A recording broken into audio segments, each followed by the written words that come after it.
जय मसीह की, जय मसीह की। परमेश्वर के महान नाम की स्तुति और महिमा हो। आज शाम के वक्त आप सबों से जुड़कर परमेश्वर के वचन के सामने बैठने के लिए जो मौका परमेश्वर ने हमें दिया, उसके लिए मैं प्रभु का धन्यवाद देता हूं। और आपको भी धन्यवाद देता हूं, क्योंकि आपने इस प्रकार के एक अवसर मुझे भी प्रदान किया।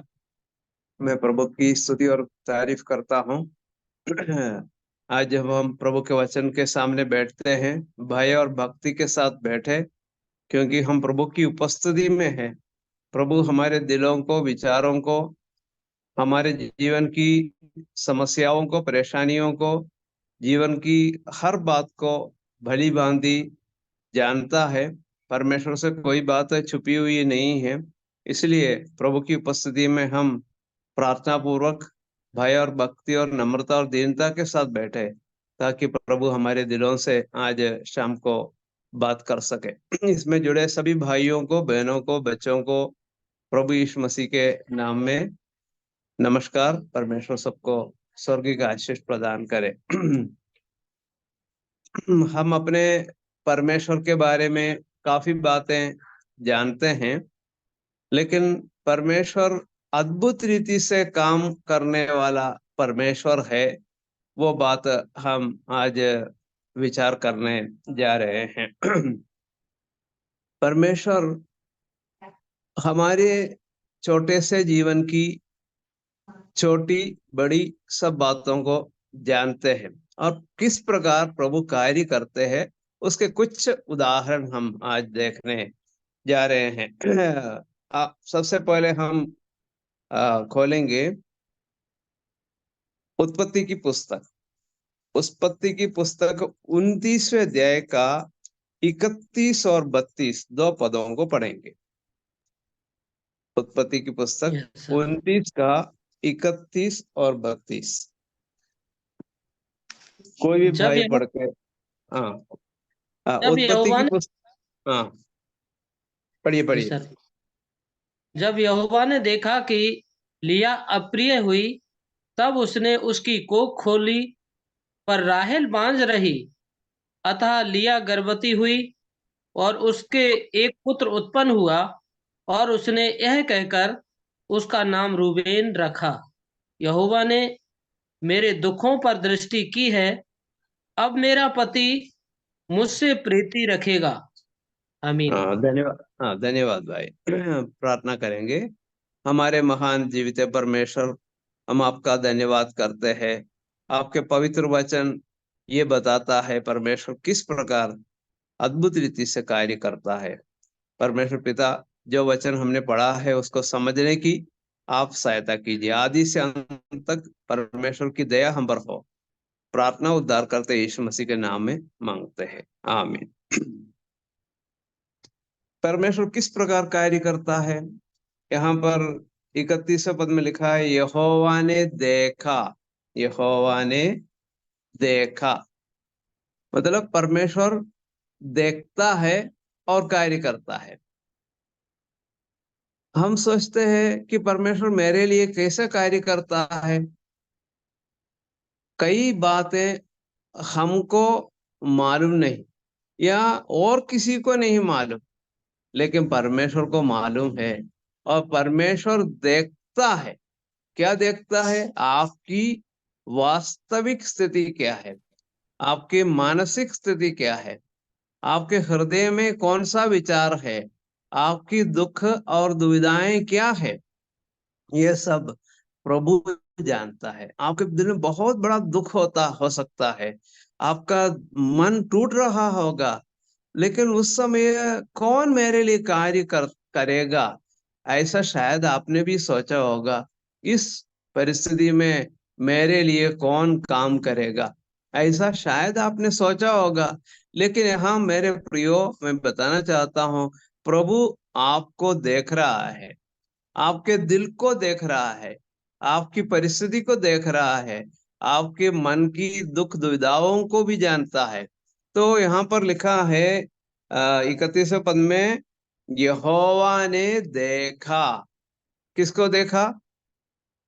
लिया को देखा। यहोवा ने देखा कि लिया अप्रिय हुई। लिया अप्रिय हुई। ये इतिहास आपको मालूम है। या याकूब ने शादी की और शादी करने पर लिया के साथ उसकी शादी हो गई। और उसने मन में चाहा कि राहेल से मेरी शादी हो, क्योंकि राहेल को वो प्रिय जानता था और राहेल से शादी करना चाहता था। लेकिन परिस्थिति वश राहेल से उसकी शादी अब नहीं हुई। लिया उससे उसकी बड़ी बहन से शादी हुई, और जिससे वो चाहता नहीं था। और शादी हो गई। शादी होने के बाद क्या है, आधी रात एक रात बीतने के बाद सुबह पता चला कि ये राहेल नहीं है जिसके साथ मैं शादी करना चाह रहा था, जिसके लिए मैं 7 साल अब सेवा कर रहा था। अब उसके साथ मेरी शादी नहीं हुई। मेरी शादी हुई है लिया के साथ, जिसको मैं नहीं चाहता था, और उसके साथ शादी हुई। तो उसके मन में जो है, ये लिया के प्रति क्या हुआ, एक अप्रिय व्यवहार हुआ। उसको वो प्रेम नहीं करता था। तो यहाँ पर वो अब क्या किया जा सकता है, लिया अब क्या कर सकती है। उसके मन में बड़ा दुख हुआ, मेरे पति मुझको नहीं चाहता है, मुझसे प्रेम नहीं करता है, और मैं अभी अप्रिय हुई है। तो इस बात को देखकर उसके दिल में कितना दुख हुआ होगा। लेकिन यहाँ पर लिखा है, यहोवा ने देखा कि लिया अप्रिय हुई। यदि कोई आपको नहीं चाहता, यदि कोई आपसे प्रेम नहीं करता, यदि कोई आपसे उचित व्यवहार नहीं करता, आपको जानना चाहिए कि आपको देखने वाला एक परमेश्वर है, जो आपके वास्तविक दिल के दुख को और पीड़ा को, परेशानी को वो जानता है। तो परमेश्वर ऐसा काम करेगा, ये शायद लिया ने भी सोचा नहीं होगा। परमेश्वर मुझे देख रहा है, मेरी परिस्थिति को समझ रहा है, मैं अप्रिय हुई, इस बात को परमेश्वर जान रहा है। ये बात लिया को भी मालूम था नहीं मालूम था। लेकिन यहाँ पर पवित्र आत्मा ने लिखा है कि पर राहेल बांझ रही। 32वें पद में लिखा, सो लिया गर्भवती हुई। लिया गर्भवती हुई, राहेल गर्भवती नहीं हुई। देखो, जिसको याकूब नहीं चाहता था, वो अब गर्भवती हुई है। इसका मतलब है उसके कोख को परमेश्वर ने खोला। हम अन्य भागों का भी जब अध्ययन करते हैं, परमेश्वर ने कभी कभी कोख को बंद करता है, कभी कभी कोख को खोलता है। तो बंद करने वाला भी परमेश्वर है, खोलने वाला भी परमेश्वर है। परमेश्वर के वचन के अध्ययन के द्वारा हमें इस बात समझ में आती है। लेकिन अब यहाँ पर क्या पता चला आपको, लिया अप्रिय हुई तो परमेश्वर ने उसके कोख को खोला और वो गर्भवती हुई। तो ये परमेश्वर का काम है। परमेश्वर देख कर काम करने वाला परमेश्वर है, पहली बात। और फिर हम आगे पढ़ते हैं, हमको समझ में आता है वो देख कर ही नहीं, सुनकर भी काम करने वाला परमेश्वर है। अब आप पढ़िए कि उसका 29वें अध्याय का ही 33वां पद पढ़िए, 33। ओके, वहां लिखा है, फिर वह गर्भवती हुई और उसके एक पुत्र उत्पन्न हुआ।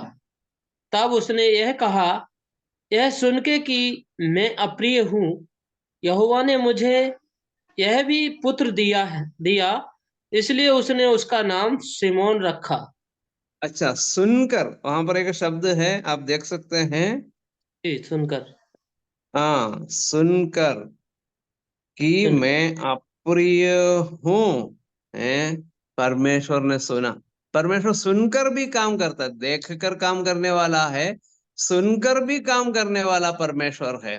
देखो, आपके दिल की बात को वो सुनता है, देखता है, सुनता भी है। उसने कहा होगा, देखो अब रूबेन उत्पन्न हुआ, एक बेटा तो दिया, फिर भी मेरे पति मुझसे प्रिय नहीं करता, मुझसे प्रेम नहीं करता, मैं अभी भी अप्रिय हूं। तो वे उसने प्रभु से कहा होगा। पहले उसको समझ में आया परमेश्वर मेरी बात को देखता है। अब उसको समझ में आया कि देखने वाला परमेश्वर सुनने वाला भी है।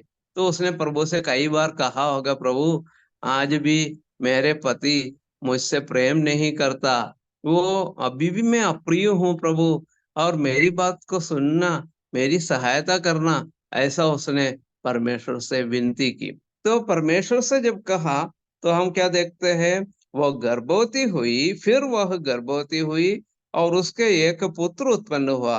तब उसने यह कहा कि यह सुन के कि मैं अप्रिय हूँ, यहोवा ने मुझे यह भी पुत्र दिया, इसलिए उसने उसका नाम शिमोन रखा। देखो, शिमोन का अर्थ नीचे दिया गया है, सुन लेना, सुनकर उत्तर देने वाला। तो परमेश्वर आपकी स्थिति को देख कर उत्तर देता है और सुनकर भी उत्तर देता है। आपकी मदद करने के लिए वो तैयार है। आपके दिल की दुख को, आपके पीड़ा को, समस्या को जानने वाला, देखने वाला एक परमेश्वर है, और आपकी प्रार्थना को सुनने वाला एक परमेश्वर है। वो भी वो कार्य करता है। तो आपको याद रखना है कि प्रभु देखकर काम करता है, सुनकर भी काम करता है। तो ये कार्य परमेश्वर अद्भुत रीति से करता है। और ये जो है, क्यों अद्भुत बात की क्यों है, अभी भी राहेल गर्भवती नहीं हुई, याद रखना। राहेल अभी भी गर्भवती नहीं हुई, ना उसको कुछ बच्चा हुआ है। लेकिन परमेश्वर जो है, लिया को देखकर एक बच्चा दिया, और लिया की याचना सुनकर एक और बच्चा दिया है। बस बात वहां खत्म नहीं हुई है। देखो, यहाँ पर हम समझ सकते हैं उसका 35वां पद पढ़िए, 35। जी अंकल। और फिर वह गर्भवती हुई और उसके एक और पुत्र उत्पन्न हुआ, और उसने कहा, अब की बार तो मैं यहोवा का धन्यवाद करूंगी। इसलिए उसने उसका नाम यहूदा रखा। तब उसकी कोख बंद हो गई। अच्छा, देखो, अब चौथा बच्चा जब हुआ, तब क्या बोल रही है, मैं धन्यवाद करूंगी, मैं स्तुति करूंगी। यहूदा शब्द का अर्थ है यहोवा की स्तुति, यहोवा की स्तुति। तो ये परमेश्वर की स्तुति कर रही है, परमेश्वर की महिमा कर रही है। तो क्या है, उसको समझ में आया परमेश्वर देखकर मेरे लिए कार्य करने वाला है, परमेश्वर मेरी प्रार्थना सुनकर कार्य करने वाला है।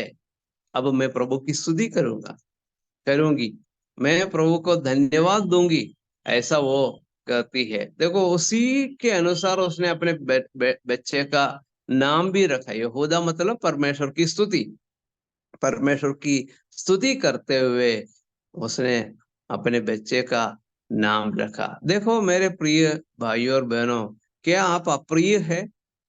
क्या कोई आपसे प्रेम करने वाला नहीं है? कोई आपकी बातों को सुनने वाला नहीं है? आपकी समस्याओं का समाधान करने वाला कोई नहीं है?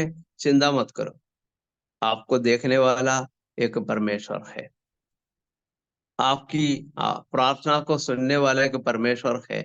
वो आपकी मदद करेंगे, वो आपको छोड़कर नहीं जाएंगे। विपत्ति के समय छोड़ के जाने वाला नहीं है हमारा परमेश्वर। पीड़ा और दुख के बीच में हमें छोड़कर जाने वाला नहीं है हमारा परमेश्वर। तो क्या ये अद्भुत बात नहीं है? हाँ, जरूर अद्भुत बात है। तो परमेश्वर इतना महान है, मेहरबान है, आपकी सहायता करने वाला है। अच्छा, तीसरी बात हम देखने जा रहे हैं, परमेश्वर याद करके काम करने वाला परमेश्वर है, स्मरण करके काम करने वाला परमेश्वर है। हम पढ़ेंगे उत्पत्ति की पुस्तक 8वें अध्याय का पहला पद। उत्पत्ति की पुस्तक 8वें अध्याय का पहला पद।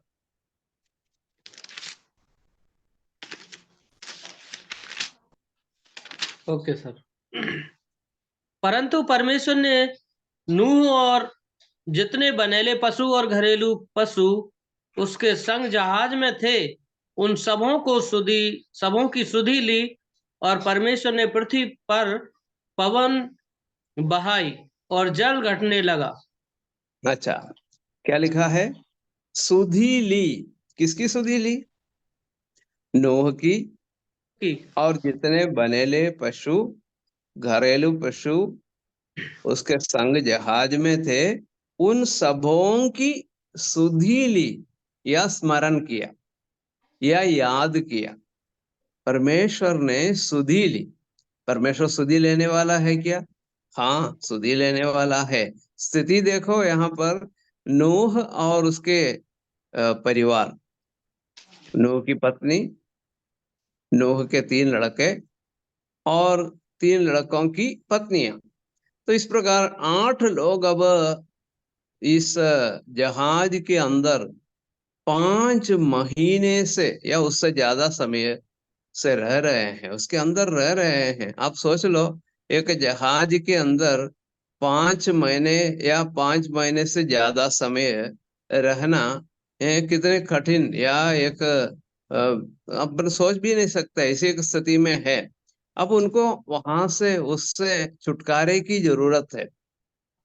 और छुटकारा कौन देगा अभी? आप परमेश्वर। सोच लो, सारी पृथ्वी में पानी भरा हुआ है। पृथ्वी में कहीं भी एक पांव रखने की जगह नहीं है। सारे पहाड़ और पहाड़ की चोटियां और जितने भी पेड़ पौधे सब डूबे हुए हैं। अच्छा, तो ऐसी स्थिति में कौन इस नूह की मदद कर सकता है? कौन मदद करेगा? अब सोच लो, नूह प्रार्थना कर, प्रभु अब हम जो है इस जहाज के अंदर है, और इस जहाज के अंदर से हमें बाहर कौन निकालेगा? आपके सिवाय और कोई नहीं है हमारे मददगार। तो यहाँ लिखा है, परमेश्वर ने सुधि ली। परमेश्वर ने सुधि ली। यदि परमेश्वर ने आपकी सुधि ली तो आपकी समस्या का समाधान है। ये बात पक्का आप समझ लेना। यदि परमेश्वर सुधि ले तो आपकी समस्या का समाधान है। अच्छा, ये बात याद रखना, परमेश्वर सुधि लेने वाला है, सुधि लेकर उसके अनुरूप कार्य भी करने वाला है। अच्छा, आपको मालूम है, क्रूस पर जब यीशु मसीह क्रूस पर मृत्यु सह रहे थे, क्रूस के ऊपर लटके हुए हैं। अब वहां पर 2 डाकू, एक डाकू दाहिनी ओर, दूसरा डाकू बाईं ओर, और वे भी जो है क्रूस पर लटकाए गए हैं। अब उनमें से एक ने क्या कहा, आपको मालूम है क्या कहा? हम तो न्यायोचित अपनी करनी का फल भुगत रहे हैं, इसने कोई अनुचित काम नहीं किया। दूसरे डाकू से वो कह रहा है, इसने मतलब प्रभु यीशु ने कोई अनुचित काम नहीं किया है, तो हम तो जो हमें मिलना था वो दंड हमको मिल रहे हैं, लेकिन इस व्यक्ति ने कोई अनुचित काम नहीं किया। तब यीशु मसीह की ओर ताक कर वो बोल रहा है, हे यीशु, हे राजा, जब तू अपने राज्य में आए तब मेरी सुधि लेना। तब प्रभु ने क्या किया, क्या कहा? मैं तुझे तेरी सुधि लूंगा, बाद में सुधि लूंगा, ऐसा नहीं कहा। क्या कहा? आज। आज ही तू मेरे साथ करेक्ट। स्वर्गलोक में होगा, है ना? यस। आज ही। कब सुधि लूंगा?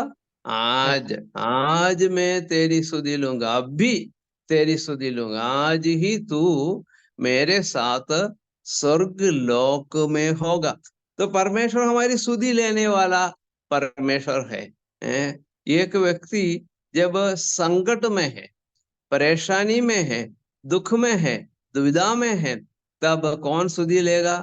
हमारे प्रभु सुधि लेने वाला है, ये बात आपको समझना चाहिए। वो हमारी सुधि लेता है। देखो, दो पद हम उस संबंध में आगे पढ़ेंगे। 136वें भजन का 23वां पद पढ़िए। 136 भजन, भजन 136, उसका 23वां पद। Okay uncle.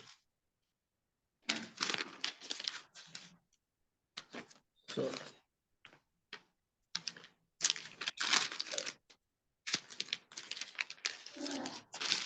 इस प्रकार से लिखा है 136 का 23।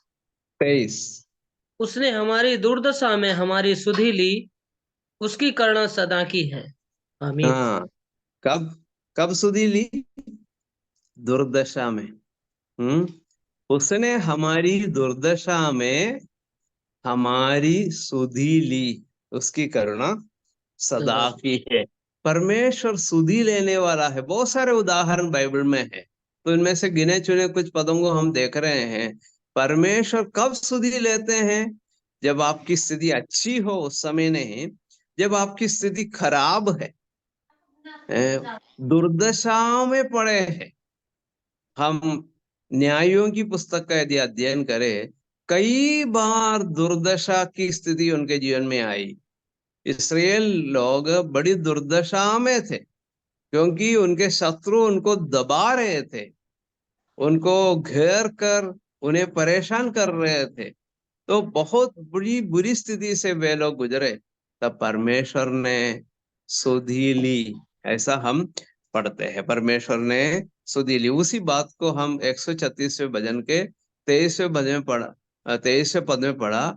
उसने हमारी दुर्दशा में हमारी सुधि ली, उसकी करुणा सदा की है। तो दुर्दशा में हमारी सुधि लेते हैं। 103 भजन का एक पद हम पढ़ेंगे। 103 भजन का 14 पद पढ़ेंगे। Okay sir. क्योंकि वह हमारी दृष्टि सृष्टि जानता है और उसको स्मरण रहता है कि मनुष्य मिट्टी है। जिसको स्मरण रहता है, क्या स्मरण रहता है? कि कि हम मनुष्य मिट्टी मिट- ही है। मिट्टी के लिए दूसरे अनुवादों में लिखा है धूल है। जी। मिट्टी के लिए मनुष्य धूल ही है, ये प्रभु जानता है। हम केवल धूल है।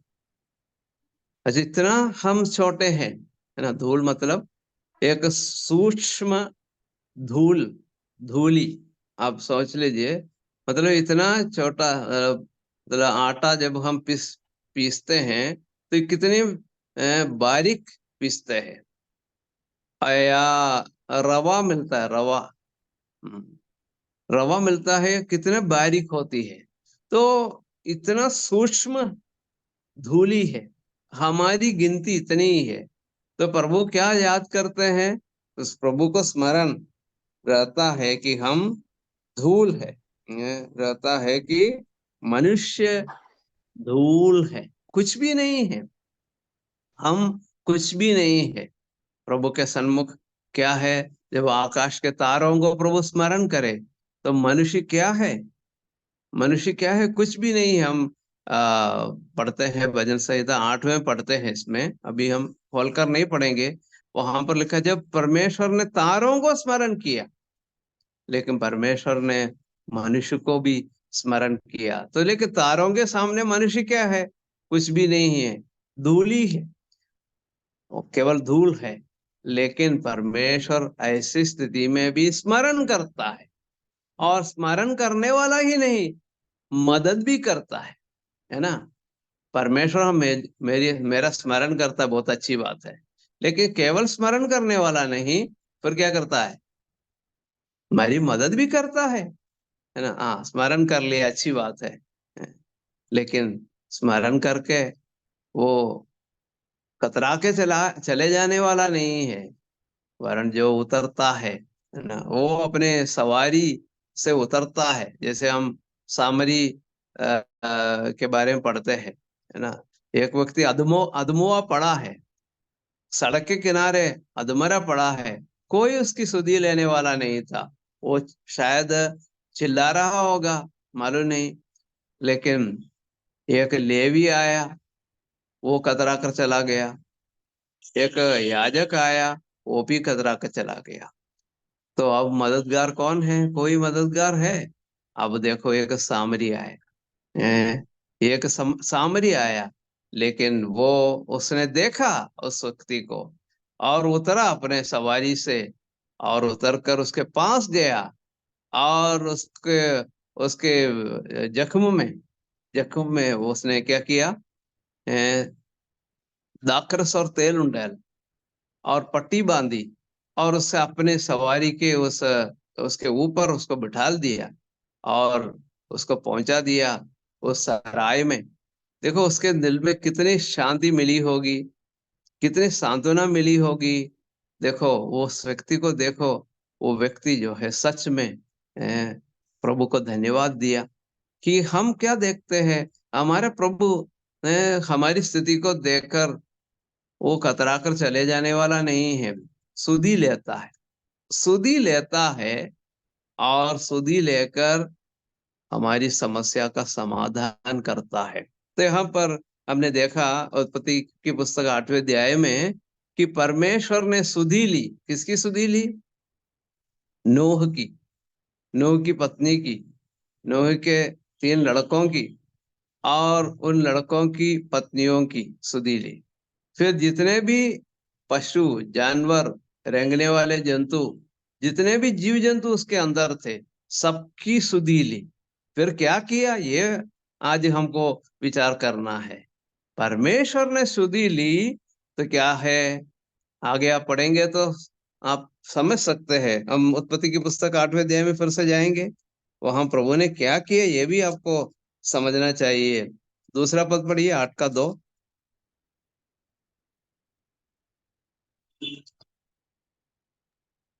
उत्पत्ति यहाँ 8 का 2। और हम्म। गहरे समुद्र के सोते और आकाश के झरोखे बंद हो गए, और उससे जो वर्षा होती थी वह भी रुक गई। आगे तीसरा पद भी पढ़िए। और 150 दिन के पश्चात जल पृथ्वी पर से लगातार घटने लगा। हाँ, आगे सातवें 4 भी। 4 भी पढ़िए। महीने के 7वें। 7 दिन को जहाज अरारात नामक पहाड़ पर टिक गया, और देखो, जल प्रभु की महिमा हो। देखो, परमेश्वर क्या करता है? केवल सुधि लेने वाला है क्या?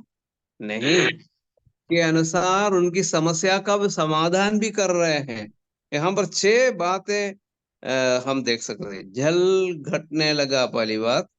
दूसरी बात हम देखते हैं कि समुद्र के सोते और आकाश के झरोखे बंद हो गए। फिर लिखा है, वर्षा होती थी, सो भी थम गई, वर्षा होना बंद हो गई। तीसरे पद में हम पढ़ते हैं, जल पृथ्वी पर से लगातार घटने लगा। फिर क्या लिखता है? 4 में लिखा है कि जहाज अरारात नाम पहाड़ पर टिक गया। ये अरारात कहाँ पर है? आज की तुर्की है। तुर्की राष्ट्र में अरारात नामक एक पहाड़ है, और उस पहाड़ के ऊपर वो टिक गया। देखो, मनुष्य को नीचे उतरना है तो किसी जगह में तो टिकना चाहिए, तभी तो उतर सकते हैं। अच्छा, तो परमेश्वर ने बराबर उस पहाड़ के ऊपर ही ले जाके उसको टिका दिया। और आज भी आपको मालूम है, आज भी वो जहाज है। वो जहाज आज भी तुर्की में अरारात नाम पहाड़ के ऊपर है, टिका हुआ है। अच्छा, तो ये बात केवल एक कहानी नहीं है, सच में है। आज भी वो जहाज है, वो जो है खराब नहीं हुआ है, अभी भी है। तो मेरा कहने का तात्पर्य ये है कि परमेश्वर आपकी समस्या का समाधान करने के लिए आपको स्मरण करता है। और स्मरण करने के बाद क्या करता है? स्मरण करने के बाद क्या करता है? उसका समाधान किस प्रकार कर सकता है, परमेश्वर को मालूम है। परमेश्वर आपकी समस्या का समाधान भी करने वाला परमेश्वर है। तो ऐसा परमेश्वर कहाँ मिलेगा? आपकी एक समस्या है, समस्या आपने 10 लोगों को बताया, प्यारे भाई ये मेरी समस्या है, प्यारी बहन ये मेरी समस्या है। आप अपने रिश्तेदारों को बताया, चाचा को बताया, चाची को बताया और पड़ोसी को बताया, सबको बताया, लेकिन समस्या का कोई समाधान नहीं निकला। तो क्या फायदा है उनसे बोलने से। लेकिन हमारा परमेश्वर ऐसा नहीं है। आप यदि परमेश्वर से कहें तो आपकी समस्या का समाधान करेगा। आज हमने देखा वो देखकर समस्या का समाधान करता है। दूसरी बात, वो सुनकर समाधान करता है। तीसरी बात, वो स्मरण करके समाधान करता है। देखो अब नूह के परिवार के लोगों को प्रभु ने स्मरण किया और उनकी समस्या का समाधान कर दिया, ऐसा हम पढ़ते हैं। तो इसलिए परमेश्वर हमारे लिए काम करने वाला है। ये बात याद करके हम परमेश्वर को धन्यवाद दें। और चौथी बात मैं आपको बताना चाहते हैं, परमेश्वर अपनी प्रतिज्ञा के अनुसार कार्य करता है। प्रतिज्ञा के अनुसार कार्य करता है। बहुत सारे उदाहरण उस संबंध में है, लेकिन मैं उत्पत्ति की पुस्तक 15वें अध्याय में आपको ले जाना चाहता हूँ। उत्पत्ति की पुस्तक 15वें अध्याय का 13 और 14 दो पदों को पढ़ेंगे। उत्पत्ति 15, 13 और 14। जी अंकल, यहाँ पे लिखा है, तब यहोवा ने अब्राम से कहा, यह निश्चय जान कि तेरे वंश पराए देश में परदेशी होकर रहेंगे और उस देश के लोगों के दास हो जाएंगे और वे उनको 400 वर्ष तक दुख देंगे। फिर जिस देश के वे दास होंगे उसको मैं दंड दूंगा और उसके पश्चात वे बड़ा धन वहां से लेकर निकल आएंगे। आमीन। देखो, ये प्रभु की एक प्रतिज्ञा है। भविष्य में होने वाली एक भविष्यवाणी अब परमेश्वर कर रहे हैं। इब्राहिम से कह रहे हैं, देखो ऐसा होगा, तेरे वंश 400 साल पराये देश में रहेंगे, वहां से मैं उनको छुड़ाऊंगा। आज ये बात जो है निर्गमन की पुस्तक में पूरी हुई है, आपको सबको मालूम है। और इसको मुझे विस्तार रूप से बताने की जरूरत नहीं पड़ेगी। तो 14वें निर्गमन की पुस्तक 14वां अध्याय के 13 और 14 दो पद पढ़ेंगे। निर्गमन अध्याय 14, उसका 13 और 14। जी,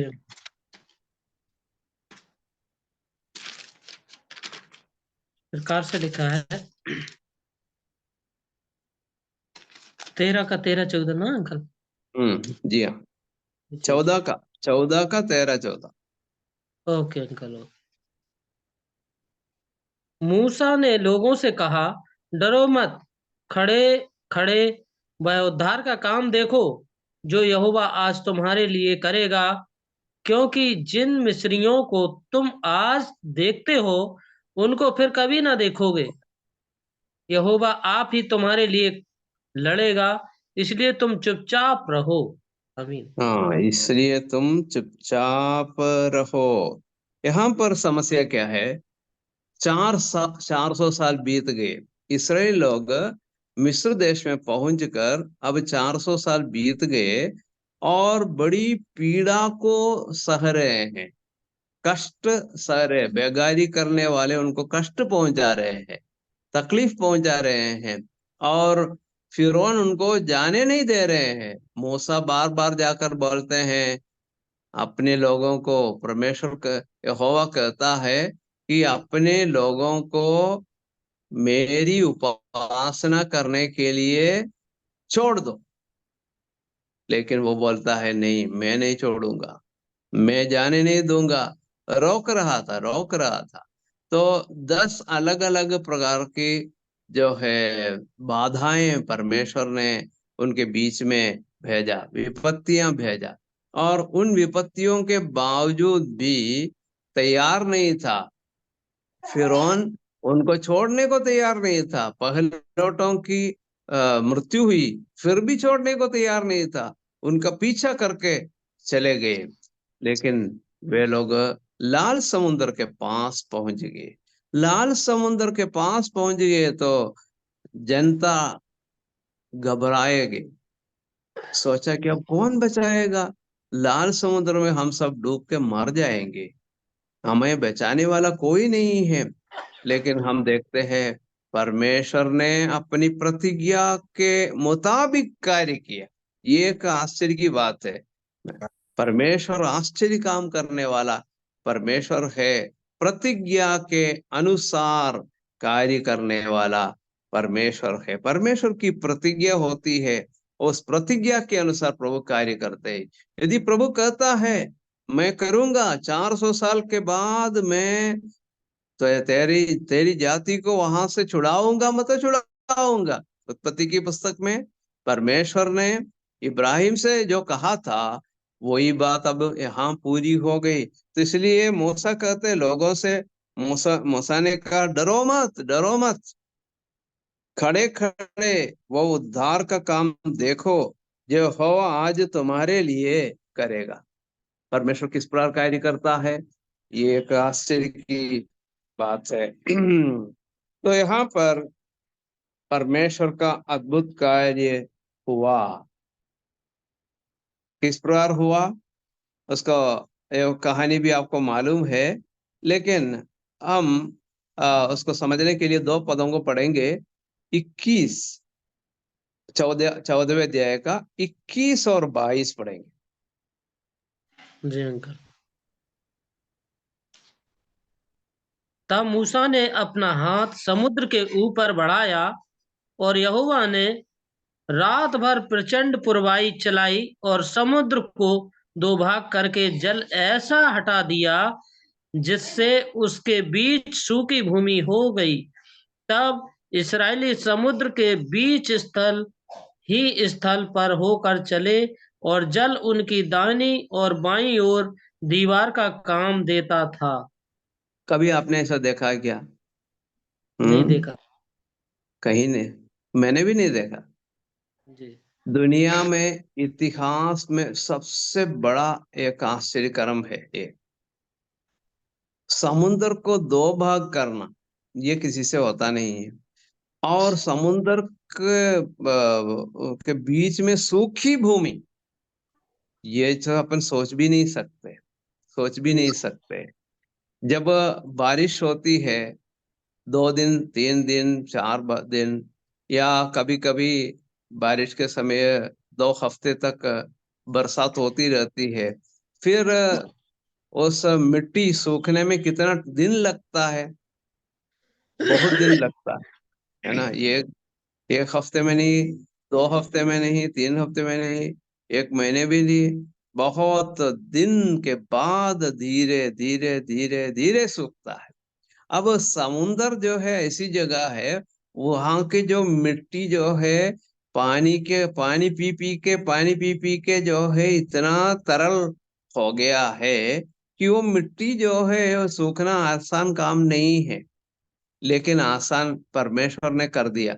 और ये भी आप सोचो, दोनों पक्ष में दीवार है। कौन सा दीवार है? ईंट का दीवार नहीं है, पानी का दीवार है। पानी का दीवार अभी तक लोगों ने देखा नहीं है। पानी का दीवार परमेश्वर बना सकता है, जिससे कि यदि कोई ऐसा ऐसा ठोक के देखे, उस पानी की दीवार में कोई ठोके तो भी अच्छा लगेगा ना।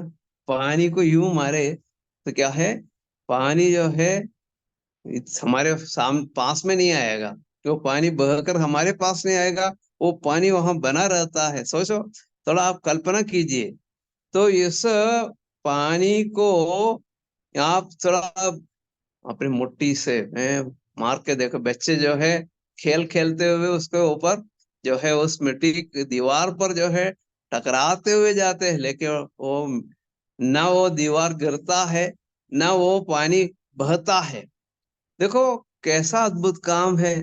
देखो, ये बाइबल में सबसे श्रेष्ठ या महान आश्चर्य काम है ये। परमेश्वर आश्चर्य काम करने वाला परमेश्वर है। इससे बढ़कर कौन सा उदाहरण आपको चाहिए? और सूखी भूमि से पैदल पैदल लोग आराम से जा रहे, बिना डर के, उनको बिल्कुल भी डरने की जरूरत नहीं है। आराम से पैदल पैदल वो लोग पार हो गए। देखो, ये परमेश्वर का काम है। परमेश्वर ने कहा तो परमेश्वर करेगा।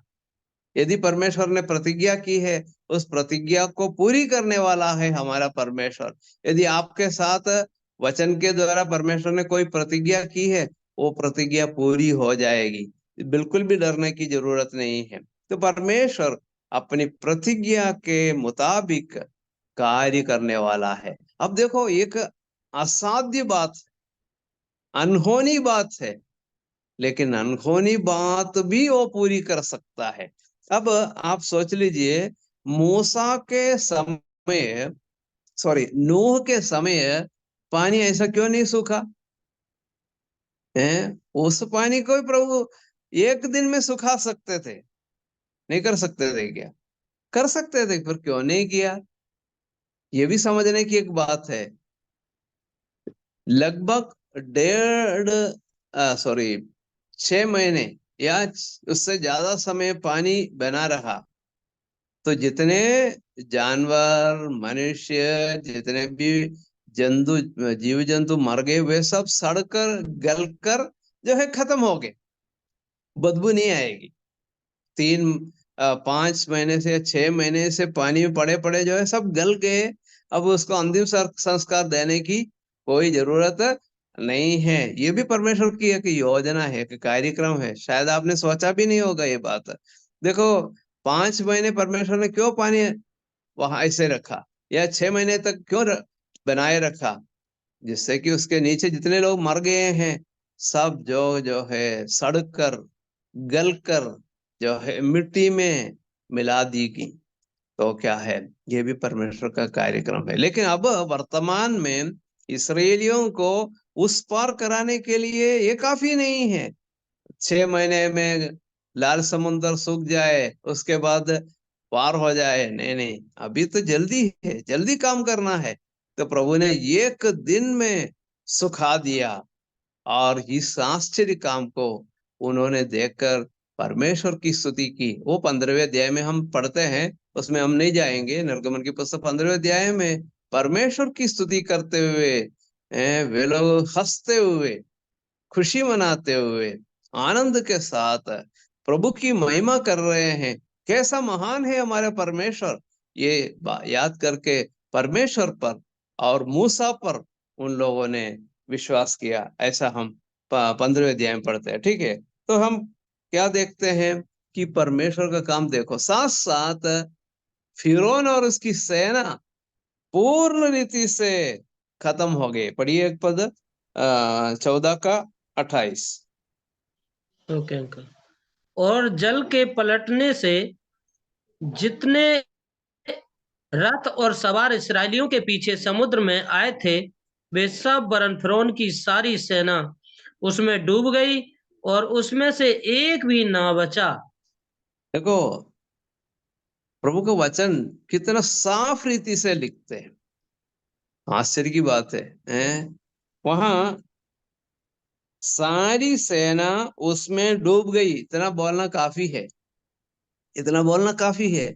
लेकिन क्या लिखा? और उसमें से एक भी ना बचा, एक भी ना बचा। क्यों ऐसा पवित्र आत्मा ने लिखवाया है? एक भी ना बचा। ऐसा सारी सेना डूब गई, बात खत्म। उसमें फिर विशेष बताने की क्या जरूरत है? लेकिन वो बात साफ करके, बिल्कुल भी अर्थ शंका का भी एक अवसर परमेश्वर ने नहीं दिया है। तो वहां पे लिखा है, उसमें से एक भी न बचा। ये है परमेश्वर का आश्चर्य काम, परमेश्वर का आश्चर्य काम। तो प्रभु ने वायदा किया था फिर इब्राहिम को, उस वायदे के मुताबिक 400 साल बीतने पर प्रभु ने कार्य किया।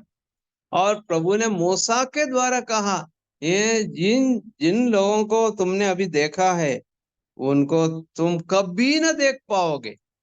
आज देख रहे हैं, फिरौन को देख रहे हैं, फिरौन की सेना को देख रहे हैं, लेकिन आज उनके जीवन का अंतिम दिन है। फिर तुम कभी नहीं देख पाओगे, ना वे लोग तुम्हारे पीछा कर पाएगा। तो याद रखना, देखो, ये लाल समुद्र को पार करना बपतिस्मा से तुलना करके पहला कुरिन्थियों 10वें अध्याय में बताया गया है। बपतिस्मा बपतिस्मा लेने पर क्या होता है, हमारी जीवन की पुरानी बातें वहां सब हमेशा हमेशा के लिए समाप्त हो जाती है। इसमें कोई भी ऐसा हो जिसका उद्धार हुआ और अभी तक बपतिस्मा नहीं हुआ है, मैं आपसे कहना चाहता हूं, बपतिस्मा लेने में देरी नहीं करना, जल्दी से जल्दी बपतिस्मा लेना है। क्योंकि शैतान के आपके ऊपर जो दावा है वहां समाप्त होता है। दावा नहीं कर सकता फिरौन की। अब फिरौन उनके ऊपर दावा नहीं कर सकते, क्योंकि फिरौन फिरौन जो है लाल समुद्र में डूब के मर गए। इसी प्रकार जब हम बपतिस्मा लेते हैं, हमारे ऊपर शैतान का दावा खत्म हो जाता है। आप पूर्ण रीति से प्रभु यीशु मसीह के जन बन जाते हैं। तो इसलिए याद रखना कि प्रभु की इच्छा के अनुसार, प्रभु की योजना के अनुसार बपतिस्मा लेना जरूरी है। किसको? जिन्होंने प्रभु यीशु मसीह पर विश्वास किया, उद्धार पाए हुओं को बपतिस्मा लेने की जरूरत है। ये बात भी उसके साथ आप समझ ले। प्रभु आपकी सहायता करे। अब हमने 4 बातें देखी। एक, परमेश्वर देख कर काम करने वाला परमेश्वर है। दूसरा, परमेश्वर सुनकर काम करने वाला परमेश्वर है। तीसरी बात, परमेश्वर याद करके या सुधि लेके काम करने वाला परमेश्वर है। चौथी बात, परमेश्वर अपनी प्रतिज्ञा के अनुसार काम करने वाला परमेश्वर है। याद रखना, ये सब बातें एक असाध्य बात है ना। इसराइलियों को 400 साल से के बाद वहां से छुटकारा मिलना एक असाध्य बात है। लेकिन असाध्य बात को साध्य करने वाला, असंभव बात को संभव करने वाला है हमारा परमेश्वर। इसलिए परमेश्वर ने अद्भुत रीति से मूसा के द्वारा अपना काम पूरा किया और इस्राएलियों को बचाया। कितने लोगों को बचाया? सबके सब। इसराइल का एक व्यक्ति भी मिस्र में छोड़े नहीं गए, सबके सब वहां से छूटकर, बचकर, लाल समुद्र पार होकर उस पार हो गए। ये परमेश्वर का काम है। परमेश्वर के अलावा और कोई ऐसा काम कर सकता है? नहीं कर सकता है। तो इसलिए परमेश्वर आश्चर्य काम करने वाला परमेश्वर है। अच्छा, 5वीं बात है, परमेश्वर अपनी पूर्व योजना के अनुसार अद्भुत कार्य करने वाला परमेश्वर है। हम देख लेते हैं इफिसियों की पत्री पहला अध्याय का 4 पद। इफिसियों 1:4। इफिसियों की पत्री 1:4। जी अंकल, जी अंकल। जैसा उसने हमें जगत की उत्पत्ति से पहले उसमें चुन लिया कि हम उसके निकट प्रेम में पवित्रता और निर्दोष हों। अच्छा, हमें कब चुन लिया? जगत की उत्पत्ति में से। अच्छा, जगत की उत्पत्ति से पहले चुन लिया। क्या आपको समझ में आया ये बात? हैं? किसी को समझ में नहीं आएगा। नहीं आया। परमेश्वर के वचन में लिखा है, लेकिन किस प्रकार हम समझ सकते हैं? आदम का भी जन्म नहीं हुआ, आदम को भी परमेश्वर ने नहीं बनाया उसके पहले, और पृथ्वी की सृष्टि नहीं हुई, आकाश की भी सृष्टि नहीं हुई। देखो, उस समय जगत की उत्पत्ति से पहले मतलब कुछ भी नहीं था।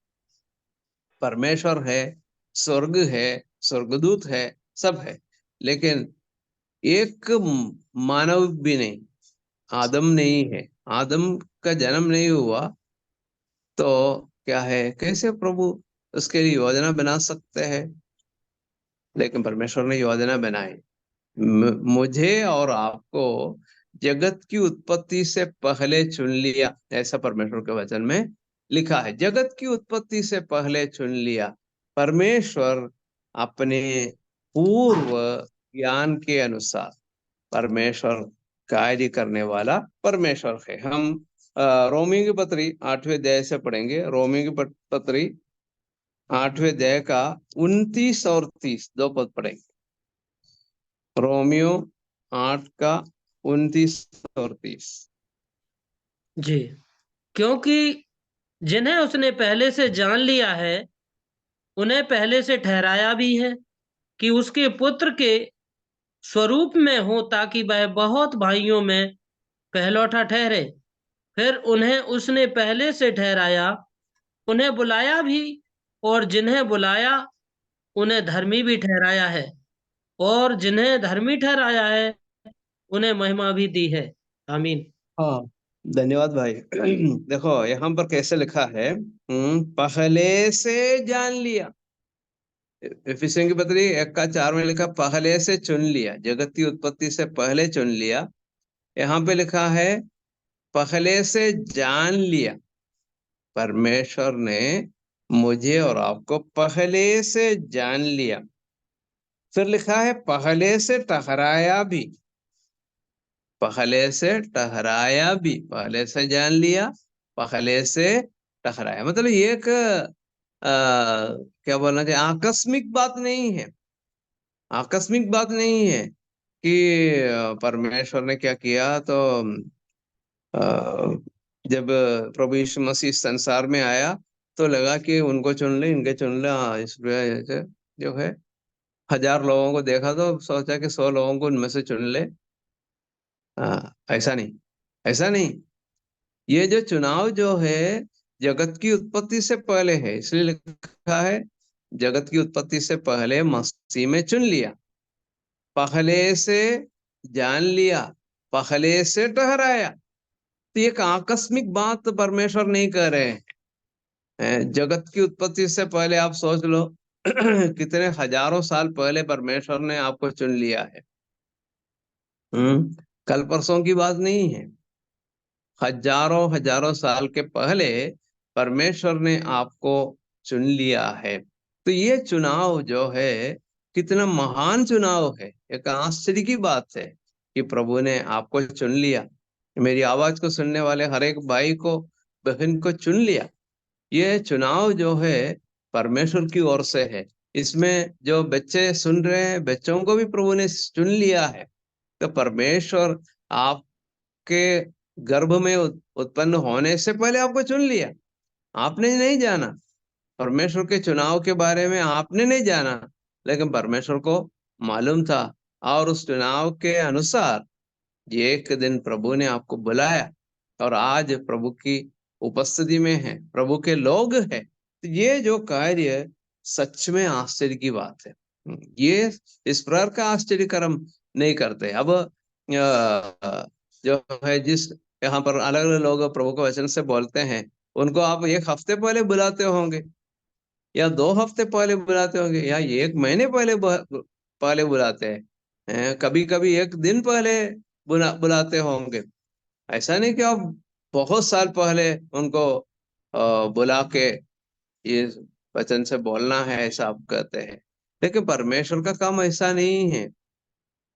परमेश्वर के मन में एक अचानक एक विचार आया, हाँ आज फलाने व्यक्ति को बुलाना है, ये सोचकर परमेश्वर नहीं बुलाते, वरन जो है पहले से चुन लेते हैं, पहले से जान लेते हैं, पहले से ठहराते हैं। और परमेश्वर जो है समय समय पर लोगों को बुलाते हैं और अपने पास लेकर आते हैं। तो ये काम परमेश्वर करते हैं। तो ये भी एक आश्चर्य की बात है। परमेश्वर ने हमें चुन लिया, हमें जान लिया, हमें ठहराया है। कि क्या क्या ठहराया है, ये भी याद रखने की बात है।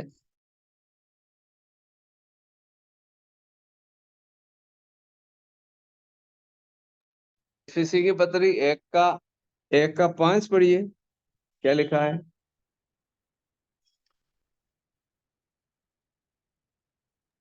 और प्रेम में उसने अपनी इच्छा के भले अभिप्राय के अनुसार हमें अपने लिए पहले से ठहराए कि यीशु मसीह के द्वारा हम उसके लेपालक पुत्र हों।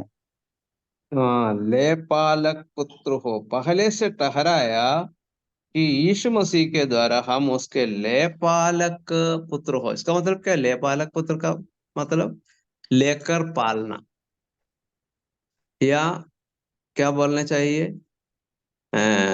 हम गोद लेने का अर्थ आपको समझ में आता है ना? गोद लेते हैं। यदि किसी दंपति को कोई बच्चा नहीं है तो सोचते हैं कि एक बच्चे को गोद लेते हैं, तो गोद लेकर उसको पालते हैं या लेकर पालते हैं उसको, इसलिए हिंदी में ले पालक पुत्र। तो प्रभु ने हमें क्यों ठहराया? लिखा है वहां पे, साफ लिखा है कि ठहराया कि यीशु मसीह के द्वारा हम उसके ले पालक पुत्र हो, ले पालक पुत्र। और लेपालक पुत्र को एक पुत्र की पदवी मिलती है। वो उनका उनका अपना स्वयं का बच्चा नहीं है, उस दंपति का बच्चा नहीं है, लेकिन जब लेकर पालते हैं या उसको गोद लेते हैं, उस बच्चे को उस दंपति के सारी संपत्ति में उसको अधिकार मिलता है। उससे बढ़कर एक और बात है, क्या है उससे बढ़कर, क्या कौन सी बात है? उन दोनों के ऊपर उनको अधिकार है, पापा मम्मी करके हक के साथ पुकारने का अधिकार मिलता है। उस सच्चाई को समझने के लिए एक पद और हम पढ़ेंगे, रोमी की पत्री अध्याय 8 से। रोमी की पत्री 8 का 16 पढ़िए।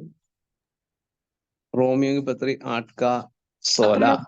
कि हमारी आत्मा के साथ गवाही देता है कि हम परमेश्वर की संतान हैं, हाँ, 17 पद भी।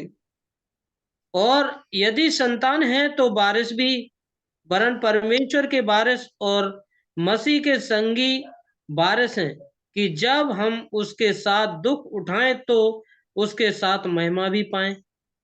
अच्छा, कितने आश्चर्य की बात है ना? है ना? आत्मा आपकी हमारी आत्मा के साथ गवाही देता है कि हम परमेश्वर की संतान है। 17 पद में लिखा है, और यदि संतान है तो वारिस भी, संतान है तो वारिस भी, और लेपालक पुत्र है तो वारिस से। फिर क्या लिखा है? वारिस का अर्थ है उत्तराधिकार है, तो उत्तराधिकारी है वो। और यहां पर लिखा परमेश्वर के वारिस, परमेश्वर के वारिस मतलब उस व्यक्ति के लिए जिसने प्रभु को ग्रहण किया, वो व्यक्ति हक के साथ परमेश्वर को हे अब्बा, हे पिता करके पुकार सकता है। ये मेरा पापा है, ये मेरे पिता है, और मैं परमेश्वर को पिता करके हक के साथ पुकार सकता हूं। फिर यीशु मसीह के संगी वारिस से, इसका मतलब है जितना अधिकार प्रभु यीशु मसीह का है, पिता परमेश्वर को प्रभु यीशु मसीह ही हक के साथ अब्बा, हे अब्बा, हे पिता करके पुकार सकता है, और कोई नहीं पुकार सकता है। प्रभु यीशु मसीह अधिकार के साथ या हक के साथ पिता परमेश्वर को हे पिता करके पुकार सकते हैं। लेकिन हम में से किसी को ये अधिकार नहीं दिया गया है। लेकिन जब हमने प्रभु यीशु मसीह पर विश्वास किया, हमको भी अधिकार मिला। कौन सा अधिकार मिला? परमेश्वर के वारिस है। हम परमेश्वर के वारिस है, यीशु मसीह के संगी वारिस है। यीशु मसीह के संगी वारिस मतलब जितना अधिकार यीशु मसीह का पिता के ऊपर है, उतना अधिकार आपको भी परमेश्वर ने दिया है। बस समझ में आई? क्या ये आश्चर्य आश्चर्य की बात नहीं है? परमेश्वर ऐसा आश्चर्य कार्य भी करने वाला परमेश्वर है। तो हमने क्या देखा? 6 बातें हमने, 5 बातें आज हमने विचार की है। परमेश्वर देख कर काम करता है, आपकी दुख दुविधाओं को देखता है, काम करता है। सुनकर कार्य करता है, आपकी प्रार्थनाओं को प्रभु गुड़गुड़ाने को प्रभु सुनकर कार्य करता है। तीसरी बात है, परमेश्वर याद करके काम करता है। चौथी बात, प्रतिज्ञा के अनुसार परमेश्वर काम करता है। और पांचवी बात, परमेश्वर अपने निर्णय के अनुसार या परमेश्वर अपने पूर्व ज्ञान के अनुसार कार्य करता है। तो इस प्रकार परमेश्वर आश्चर्य के रूप से कार्य करने वाला परमेश्वर है। इसलिए हम भी उस परमेश्वर के सन्मुख बड़े भय और भक्ति के साथ हम भी अपने कार्य करते जाए। परमेश्वर इन वचनों के द्वारा हमें आशीष दे। परमेश्वर के धन्य नाम की स्तुति और महिमा हमेशा हमेशा होती रहे। सबको धन्यवाद। जय मसीह।